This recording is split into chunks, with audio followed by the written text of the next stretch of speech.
Kuntao Silat is an American martial lifestyle designed from prime elements of the Chinese Kuntao and Indonesian Silat arts. If you're looking for an effective martial art and exercise with a purpose, come visit us at kuntaosilat.com.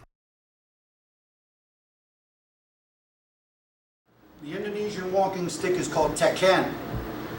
It's always carried with the hook forward because it allows it to line up with the straightness of the arm and the leg rather than forming a place where your energy will lock up in your wrist by having to make that transition right there. It also allows you to not have to make that adjustment there as you move forward into your attack, or as you move forward into your attack. You're carrying it from here to be able to make that attack, that attack, that attack. Good? In front of you that the cane becomes.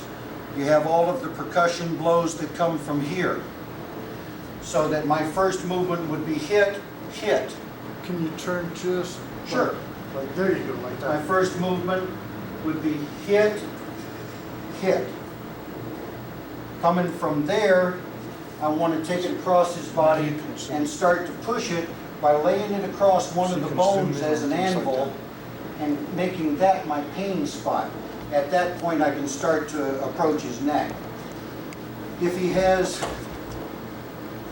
those kinds of movements right there, I can take the stick from this point and recover it and go into that kind of movement, or I can simply take it, lock the arm up and break it and beat him in the face until I get tired of it, slap him in his gonads until I get tired of it, poke him on his foot, smack him in the side of the head.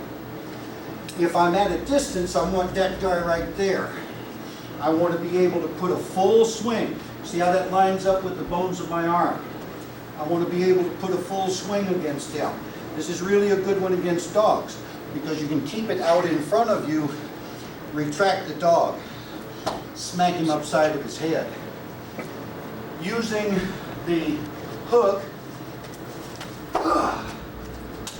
see, the kick, here, here, any of your baseball bat kinds of movements there. If he gets too close, I have the piece between us. I can use these leverage moves, be that guy here or this guy here, to move him off of his place to make my desplante.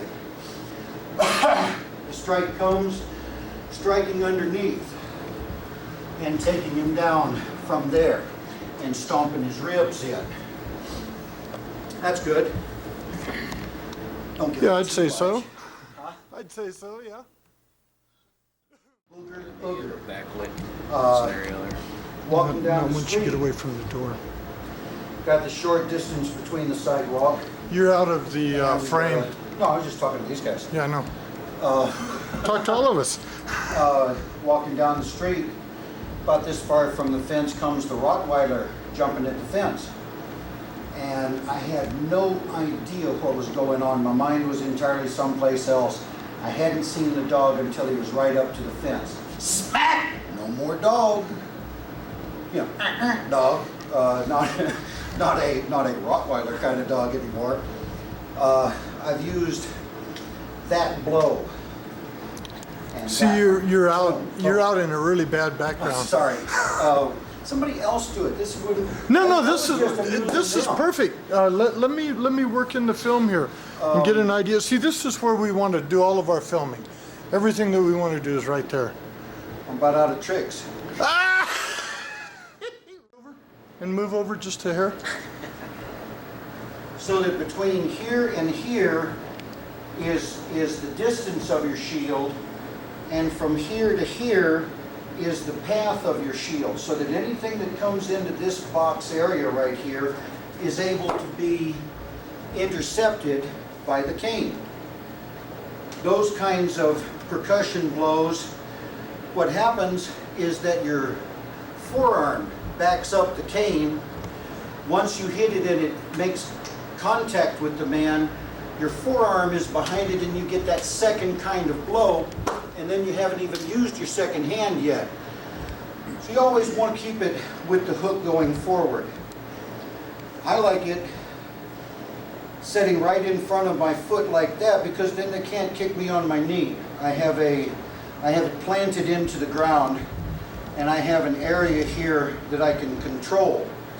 It also gives me those kinds of movements or that kind of support. If he was kicking, I would let the stick take the first and then hopefully brace it with the other foot and try and reinforce where the stick's going to go from there. That is your striking arc. If anything that enters into this arc can be struck, that's the straight on look is the arc. That obviously is the shield. This then starts to be the two-hand hold.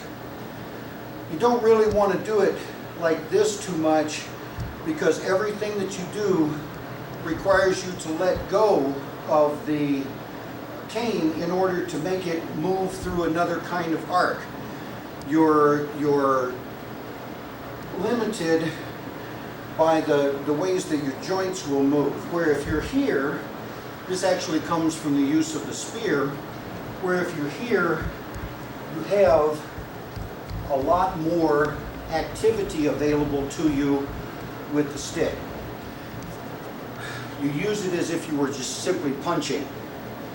And you can use it that way, because any way that you can get it into your hand and feel strong with it is a good way to do it. This also works out well from here without a change in your hand position particularly. If you were here, you would have to lose the stick at one point in order to make your change.